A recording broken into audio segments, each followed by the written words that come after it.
Now we're messing with the wheel liners, and this is basically where we're at. Gonna try to fill in the stuff on the side, but the original liners I tried using, they were rubbing too much because I used such a tall wheel and tire combo. So this is what we got. All right, so I never loomed all this stuff because there's a couple things I'm trying to finalize still, like the air conditioning system. I got to tie that in. But this is the top view of the inner fender.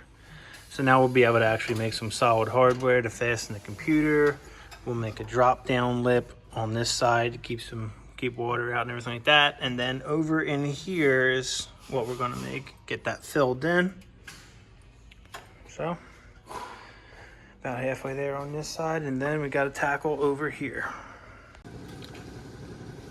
All right, so you kind of get the idea of what we're doing here. It's like this little bit of gap here, we'll put a piece of weather strip on there, but we'll make that all the way across and fill in each space like so. And then we'll make a drop down here and we'll have a wheel liner.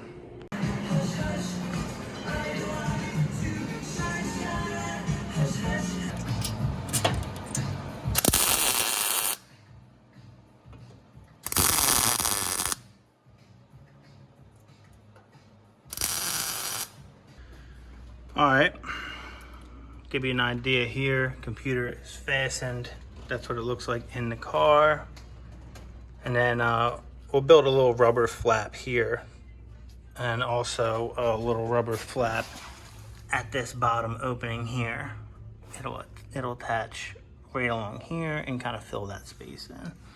But we got a lot of clearance, and this is the passenger side. You can see it's getting a little tight back here, so we'll have to be careful. Build a new battery box on top of that too. Definitely new battery box.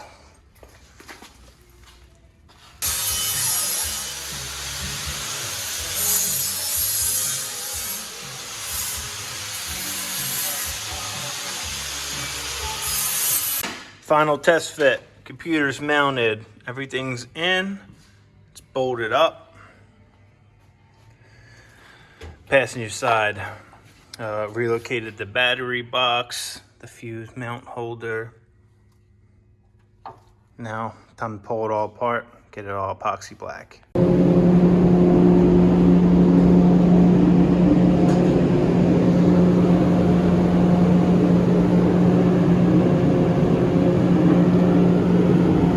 Now, it looks a little crazy, but this is all just because we use the metal prep and it's like an acid etching.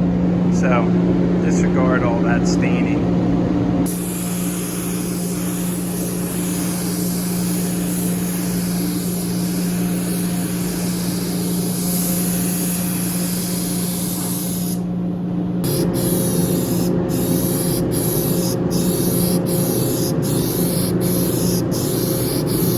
Here's what we got. This is all bolted in. Little weather strip, super tight up against the edges. Throwing the battery all back together. Mr. Josh hooking it up. Look how tight that all fits. Boom. All right, so about to put the bumper on. If you guys look inside here, these front perches are a little bit in the way. So we went ahead and notched the bumper on both of these sides. So that's going to allow the bumper to go back about a ½ inch deeper than it was, which is going to get us looking correctly on the sides. And then we're just going to make a little bracket off of here that's going to kind of utilize these holes here. And then we'll do a little stiffener on the sides there.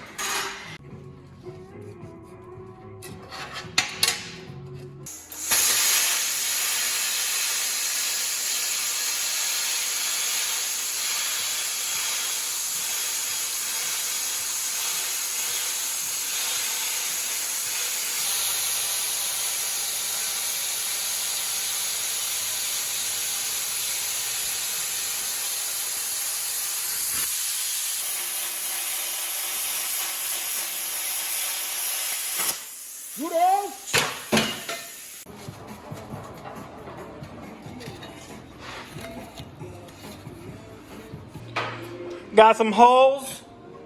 Holy shit. All right, so next we throw it in the brake and we put like a little bit of a kink in there to try to get it tighter to the bumper. And you can see it's totally flush there, so. All right, so the way we did it, we mounted the brackets to the bumper, we fitted the bumper up, got it where we wanted, and then threw a little tack on the back side. Then we're left with this space here. So what we're gonna do now is add a piece of plate to the top, and that's gonna be our new bumper mount.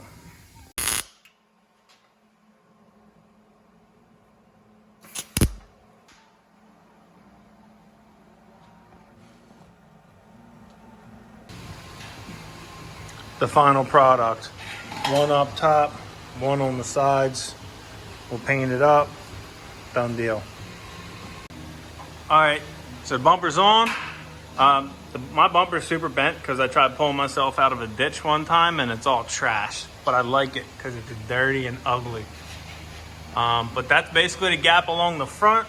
Let me show you the back side. Let me get this light.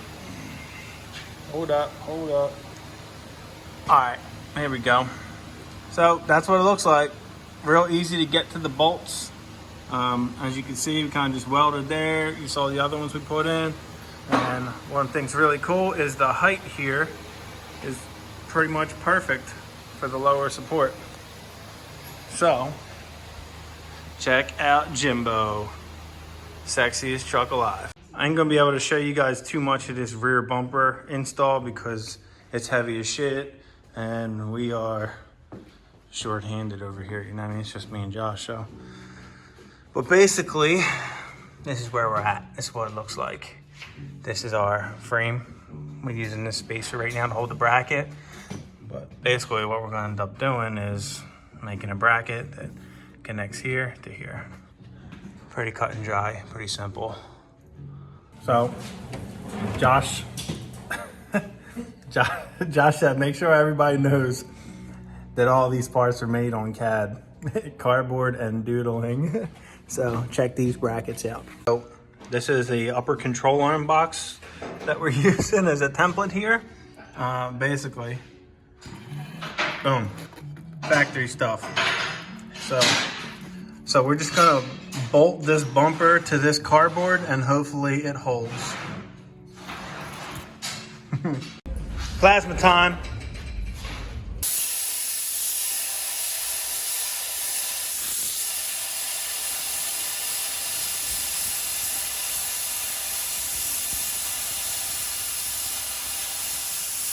That's the mock-up.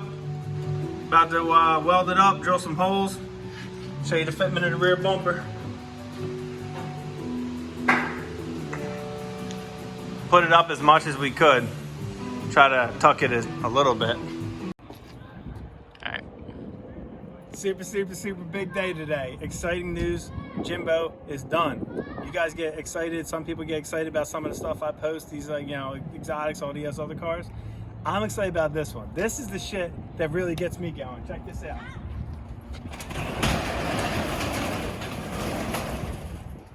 It's back.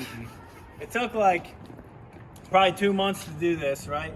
But I took a cop car and I put my truck on a cop car chassis, stretched it all out. So Jimbo's got a new motor, new trans, new rear, and it's floaty smooth. I took it home last night for like the maiden voyage. Not really like the real, because I had to work some bugs out, but all the bugs are worked out. It's sweet, and I'm super pumped. Friday, sun's going down. I'm about to roll this thing out. Check it out. This is bone stock Crown Vic suspension. As low as the truck is, that's all stock. What we did is we brought the body and the cab, the body and the bed down around it. You know, like we lowered the whole look of it instead of the chassis and instead of suspension. Check it out. This is hiding all of the rear frame and all the upper suspension. Check out my new gas door. Now I still got to paint this and do all the little cleanup work. Like, that's cool. I'm gonna like make this blend in and look all beat up like the rest of the bed. I'm gonna make little side panels and all. So I'm not done by any means, but I'm driving this. This is back to being my daily now. So you pop the hood.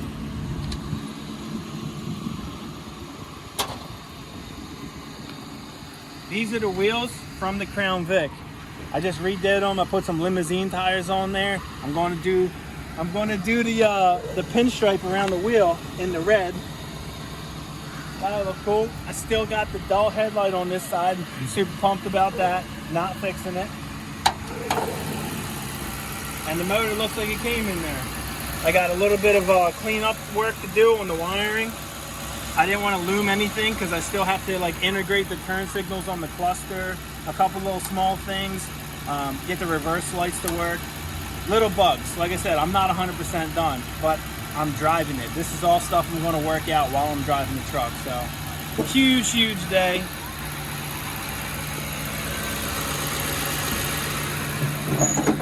So I did a step-by-step video on this one, right? And like, I started this project at home and the boys both helped me do it. Both of my kids helped me do it. So it was like, I tried to not cheat as much as possible. I tried to do this like any Joe Schmo would do it in his driveway, you know what I mean? So like, I did what I could without utilizing the facility, you know, our tools and all that stuff. So yeah, man, I'm super pumped how it came out. Rides crazy smooth.